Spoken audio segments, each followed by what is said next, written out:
Let's dive into Willow's training so we can stay consistent at home. Whenever she's doing behaviors that we want to keep seeing, whether that's following our commands or she's just being nice and calm, we want to reinforce and reward those with either praise, petting, or treats. Then, whenever she's doing things that we don't want to see, whether that's jumping up on us or she's just not following our commands, we're going to follow through with the training equipment so we can decrease those unwanted behaviors. So, let's dive into Willow's training equipment. This is her prong collar. She's going to wear this whenever she is on a leash. How we take this on and off is we're going to secure one link and push the other one through like so. To put it back together, we're going to pinch this prong and put it through the holes of the other prong. Then when she has this on, the leash is going to attach to this D-ring that swivels. Then how we use this, say she's in that heel command. Heel is the loose leash walking on the left side. Say she starts to pull ahead or does something that we don't want to see, we're going to say no to mark the incorrect behavior of pulling ahead or whatever she's doing. We're going to follow through with a pop of the leash, and then we remind her heel. So no, pop, heel. And then, of course, when she gets back into the position where we want her, praise, petting, and treats to reinforce where we want her to be when we're healing with her. Now with the remote collar, how we turn this on and off, there's a red dot on the remote and collar. We're going to touch these together. That turns on the collar. That green light flashing means it's on, charged, and ready to go. On and off button on the back of the remote. Push and hold until you see the screen light up. We're going to see level 20 on the screen. This is Willow's working level. And then today we're going to focus on the black S button. S just stands for stimulation, so it's kind of like an electric muscle stimulator. So how we use this, say she starts to pull ahead in that heel again, all we're going to do is say no to mark the incorrect behavior.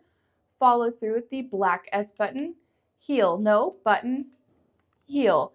Then depending on the level of distraction that we have with Willow, we may use one of these, we may use both of these, just depends on the situation that we are in.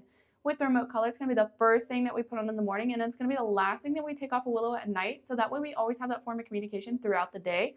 With the prong collar, in the beginning, she may have the leash and prong collar in the house, just to introduce the new boundaries and rules inside the house, and then once she has a good understanding of them, we can slowly fade away from needing the leash and prong on in the house, and then she'll only have the remote collar on. So now that we've gone over her equipment, let's go over her commands. We've already kind of gone over that heel. So whenever we take her out on walks, about 80 to 90% of our walks should be in the heel command. The other 10 to 20%, we can give her release word free. Free means she's not in any set command. That's going to be her time to go do her business where we follow her rather than her following us. Now we have sit. Sit means stay is implied until she's given the release word free. This is really good for those door manners or whenever we're meeting new people so she isn't so rambunctious. So what we're going to do, whether we're approaching a person or a person's coming to us or we're coming in and out of a door, we're going to have Willow sit. Sit means stay is implied. So as we open the door or the person gets closer, we're going to make sure she stays in her sit. If she gets up, we're going to fix her, follow through with the training equipment, and then keep trying until she gets it right. Then we have two options with the door. We can either free her through the door or we can heel through the door with her. It just depends on the situation that we are in. And then with people, once she's nice and calm, we can tell her free, and then she can invite herself into their space and enjoy their company. But she still has to be polite with no jumping. Now we have down. Down also means stay is implied. With down or any of her stay commands, whether it's sit, down, or place, we're never going to call Willow from a distance. So we're never going to put her in a down, walk 10 feet away, and then call her to us. Because then we're not only doing come when called, but rewarding her for coming to us and not staying in her stay command. So when we're practicing her stay commands, like down, we're always going to go back to Willow where she is and release her from there. So that way we build that stay portion. And then rewarding, we're going to reward low to the ground so she knows where that positive zone is. So say we're doing a distraction, we walk away from Willow when she's in the down and she gets up and follows us. No big deal. We're going to say no, follow through with the training equipment, take her back to approximately where she was, and then do whatever distraction made her get up, do it again, and then we can go back to her and reward her and then release her from where she is. Now we have place. Place is a boundary stay, ideally on an elevated bed. When practicing this one for the first couple times, I would suggest having the leash and prong on in the house to introduce the new command and be able to guide her back to the place bed if we need to. And when the first big distractions come over, she may need the leash on just so we have something to guide her back to the bed with. When practicing this one, still don't call her from a distance because she'll get rewarded for coming to us and not staying on her place bed. When practicing this one, have somebody come over, do a distraction, whatever we're doing. Whenever we want to go back to Willow and reward her, we're going to reward on the place bed so she knows where that positive zone is. And then we're going to release her from right next to her place bed so she knows that she's going to get released when we go back to her, not when we walk 10 feet away. But say she does get up and she goes to the door when somebody comes over. No big deal. We're just going to say no, follow through with the training equipment, take her back to the place bed, and then try it again until she can get it right. Now we have come when called. When practicing this one, I would suggest a 30 to 50-foot leash so we have that communication with the distance if she does decide to get extra distracted. So we're going to let her go get distracted. We're going to tell her free, let her do her own thing. And then when we need to call her to us, we're going to say calm, nice, loud, and firm. Praise her as she's running to us. When she gets into our space, we're going to have her sit and then give her the reward. Say when you're practicing this one, she gets extra distracted out there doing her own thing. No big deal. We're going to ask her to come. If she ignores us, no. Follow through with the training equipment, whether it's a pop of the leash or a tap of the black S button. We're going to call her again, and then we're going to go right back into that praising. And when she gets into our space, have her sit and give her a treat, because just because she made a mistake out there doesn't mean we're not going to be the positive zone. She's always going to get a reward at the end of this command, so she knows that coming into our space is always a positive. So that way she doesn't think she's going to come into our space and then get a follow through of the equipment for coming into our space. So we're always going to be the positive space when practicing any of the commands. Now we have leave it. Leave it just means don't grab that. When practicing this one, I would suggest having the leash and prong on so we can guide her into different scenarios if we need to. And start out with dog safe foods. Toss something on the ground, say leave it. If she does, great. If not, follow through the training equipment, get her rearranged, and try it again until she can get it right. But that is all of Willow's commands. So we're going to reinforce and reward all of the things that we want to keep seeing from Willow, whether that's being nice and calm, doing her commands with praise, petting, and treats.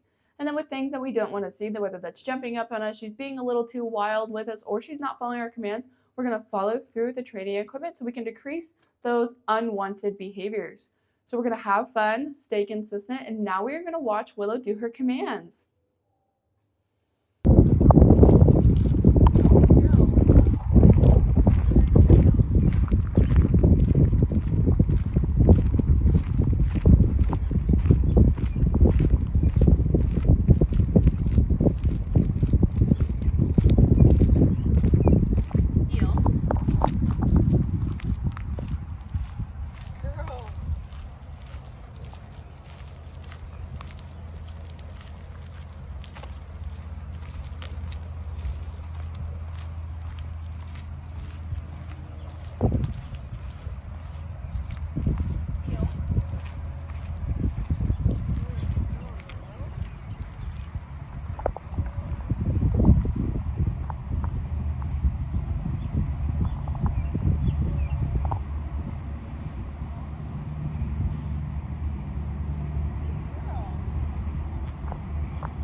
Heel.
Down. Good girl.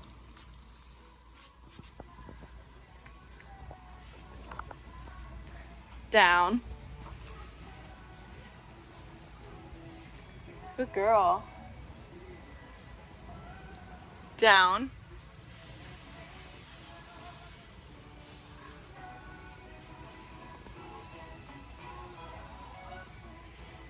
Good. Down. Down.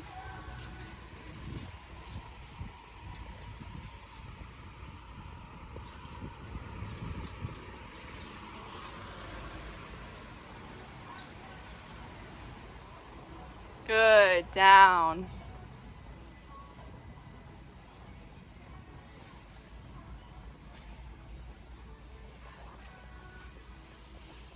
Good girl.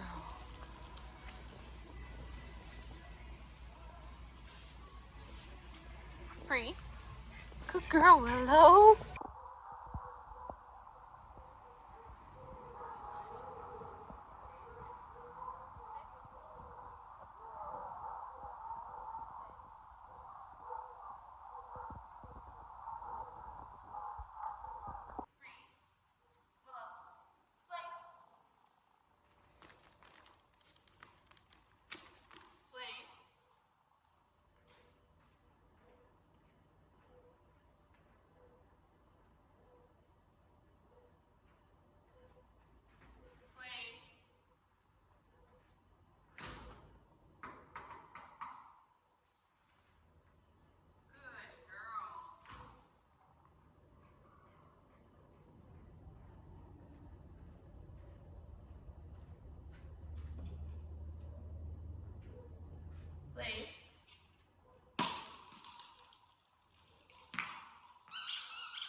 Let's dive into the other features of the remote. We've already gone over how to turn it on. Now let's go over how to turn it off. Same concept as turning it on. We're going to press these red dots together. That red light means the color is off.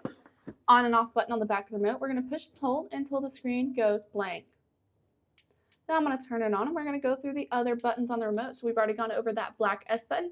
That is going to be whatever number we see on the screen. So say we're working with Willow and you notice that level 20 isn't working, whether she's having too much of a reaction to it or you notice she's not responding to it at all. What we can do is hold down on this dial until you see that 1D at the top of the screen blinking, and then we can rotate it to whatever number we think is going to work best for Willow. Right now, level 20 has been doing great, so what I'm going to do to lock that in place is turn it back to 20 and push down on the dial. So that way, if we put it in our pocket, we can't accidentally change it to another number, and then we're not speaking to her in an efficient manner. Now, underneath the black S button is the red S button. This is a boost feature to use in emergency cases. So you see level 20 on the screen. If I press the red button, it's going to go to 40.